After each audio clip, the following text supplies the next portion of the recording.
I've recently decided I'd like to start another business, and all of these cool YouTubers keep saying Amazon products can do really well. So I'm trying to learn more. And in this video, I'm going to show you how I'd use data science to start this business as effectively as I possibly could. This video is sponsored by Bright Data, but more on them in a minute. So there are thousands of products available on Amazon. You can find nearly anything on that site, I swear. So what is the product that I would be interested in, but would also do well? Well, some of you guys may have noticed that I actually wear gloves in some of my videos, or this brace, or even this brace. I actually sleep with this one. That's because I struggle with arthritis. I'm constantly typing on my computer all day, every day, and so I wear these to help prevent wear and tear on my wrists and prevent carpal tunnel. Only one problem: I don't even love these at all. Like, I don't even really like them. I'd like to explore if I could start a wrist glove or wrist brace company on Amazon. But before I go out and spend thousands of dollars on inventory, I want to do some data analysis to find out things like how much money I could make, or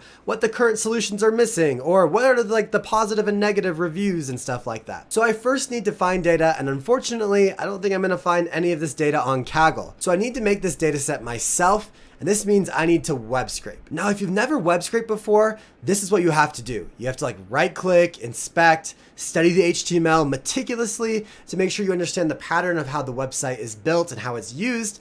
You then use something like Python library, Beautiful Soup to collect and parse through that complex HTML. And that is a ton of code and a ton of work. And on top of that, if Amazon makes even one change to the way their website is displayed, even if it's just like a name change, you're going to have to figure that out first of all, figure out what changed, and then change your entire code. In fact, many websites do this on purpose now to prevent you from web scraping. They have random element names that change every 2 to 3 weeks to try to prevent this behavior. Let's just say that somehow you wrote this awesome code and it works great. And it's pretty common for websites to realize that you are web scraping. They're like, oh, you're a web scraper, we don't like you. And they'll shut off your access. So bam, you're blocked, and your whole code you wrote, you spent all that time for nothing. All of this is why Bright Data exists. They've already built these web scrapers for common applications like Amazon.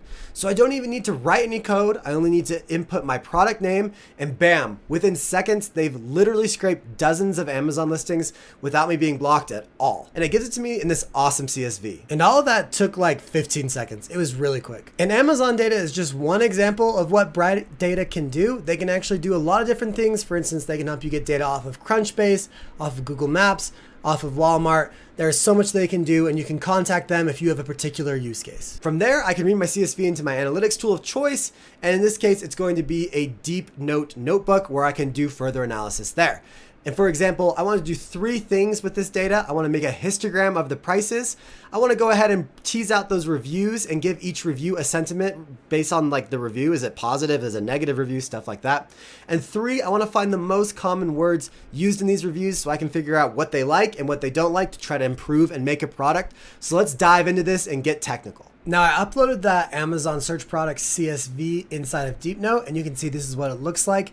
Basically, we have the product name, the product URL, the current price, the price of the actual product. So this is basically showing discounts right here. So for instance, this product is usually $25, but it is on sale right now for about $17. The primary image, all of the images, the page ranks where it actually appears on the page, whether it's sponsored or not, the ASIN, how much inventory that they have listed, the currency, some dimension information, the brand name, weight, timestamp of the scrape, availability, delivery dates, which could be interesting, seeing when you can get these possibly delivered to your door.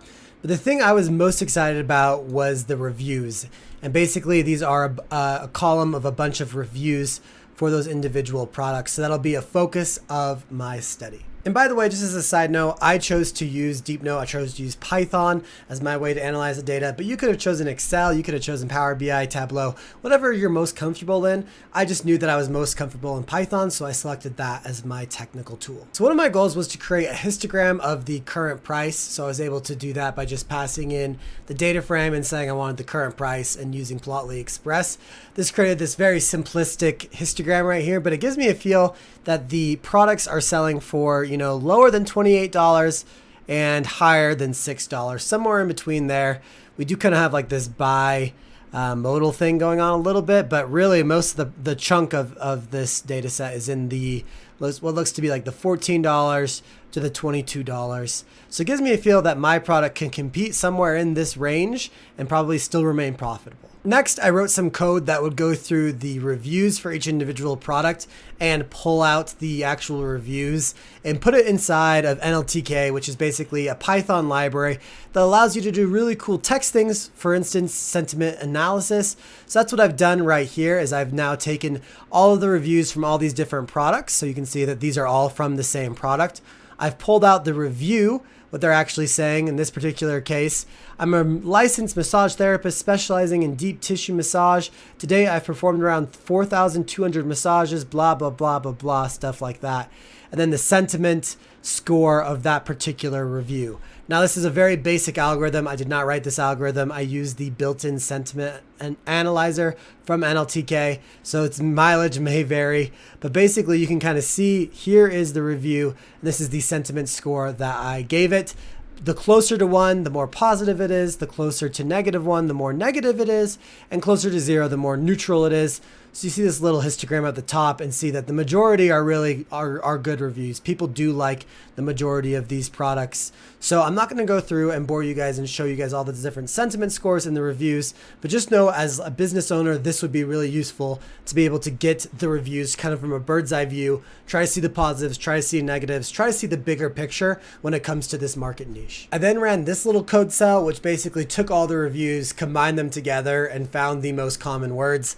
A lot of these are pretty obvious, like space, it's pretty common, eye, and stuff like that. Gloves, have, of course. We can kind of move on to try to figure out, you know, maybe some less common words. So pain was a big one. Compression was a big one. Fit, work, hands, stuff like that. So basically, we can get an idea of what words, comfortable, arthritis. These are some of the buzzwords that are going to be useful when we're coming up with our copy, running ads, you know, putting our description. We'll want to hit on some of these words because that's what people are talking about inside of these reviews and why they like them or don't like these products. And there you have it. That is how I'd make some data-driven decisions about starting an Amazon-based business. This was part of my 30 data science projects in 30 days series. You can check out some of the other videos in that series up here. Thank you so much for watching. Thanks to Bright Data for sponsoring this video. Bye.